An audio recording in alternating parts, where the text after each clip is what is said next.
Good evening, everyone. I'm Mike Mickle. At least 18 states are under heat advisories as they deal with sweltering heat and humidity. In Little Rock, Arkansas, temperatures are expected to climb well past 100, and there's very little cloud cover or wind to cool it down. Here you can see some people taking advantage of a refreshing water fountain. In Milwaukee, extreme heat had runners passing out during yesterday's race. Cooling stations quickly ran out of water during the half marathon, forcing officials to end it early. At least 15 runners ended up in the hospital. Well, it's been ongoing for weeks, and the flood watch is far from over in the Missouri Valley. Although the river has crested, the water isn't going down very fast on the Missouri River. Some experts say older levees are more at risk because months of high water will put pressure on them. It's not just the levee fears. Farmers in western Iowa are at risk of losing their cropland at an alarming rate.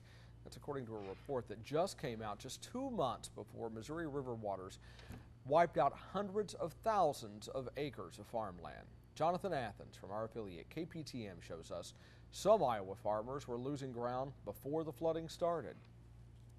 Come on, Em. Come on. Oh!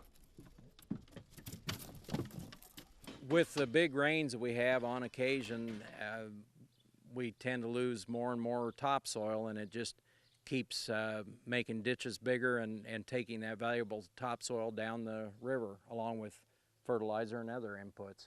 The man-made floods from the Missouri River have destroyed hundreds of thousands of acres of farmland, and it has destroyed the economy of small towns along the river. But 2 months before the floods began, the Environmental Working Group issued this report saying that soil erosion in Iowa was 5 times that of what the government predicted. And now with the floodwaters, there's no telling just how much economic and environmental damage will be done. When you get into the 2, 3, or more inch rains at one shot, it just won't handle it. I don't care how good your conservation measures are. They're just not made to take, as they call it on the floodplain, your 100-year floods or 500-year floods. And just to show you how much farmland we've lost, 30 years ago, you could have walked across this ditch. Now it's a 15-foot drop into a shallow creek. Knee-high by the 4th of July, I think we made it. And, big corporate farms, they can bounce back if they lose this. But farms like you can't bounce back. That is correct, yes. It probably causes more of a problem for us in that this is where the income comes from and don't have a lot of other places that we can lay off a loss and use as an offset. But when it comes to the environment, the damage is especially troubling. Pesticides, manure, and fertilizer and its component nitrogen can seep into the Missouri River, into the Mississippi River, and ultimately contribute to a dead zone in the Gulf of Mexico.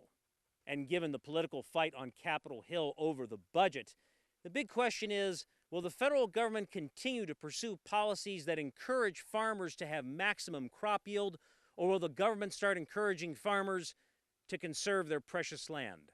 Jonathan Athens reporting for INN News. Speaking of that political fight, the clock is ticking for Democrats and Republicans to reach a deal over the debt limit. They have just 10 days to strike up a deal. Leaders from both sides met with President Obama today. Republicans say they won't agree to raise the debt ceiling unless serious spending cuts are made to reduce the deficit. They're against a Democratic plan to cut tax breaks for the wealthiest Americans. The president had this to say today. We have these high-minded pronouncements about how we've got to get control of the deficit and how we owe it to our children and our grandchildren. Well, let's step up. Let's do it. I'm prepared to do it.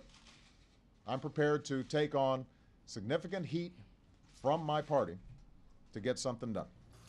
The Treasury Department says if the debt ceiling is not lifted by August 2nd, the nation may not be able to pay its bills. Government won't get cut, interest rates could shoot up, and job growth could be further stifled. Meanwhile, don't expect to see gas prices go down anymore, at least for now. The Lundberg survey found the 2-month drop in gasoline prices across the country has stopped due to steadying crude oil prices. The survey shows the average price of a gallon of regular gasoline is $3.62. That's down just a penny over the past 2 weeks. The price is a 38-cent drop from the beginning of May, when the average topped off at $4 a gallon. High gas prices, among other things, are forcing many of you to cut back. Phil Doherty has that and more as we get back to business. The FAA is proposing a nearly $700,000 fine against FedEx for breaking rules on shipping hazardous materials on cargo planes.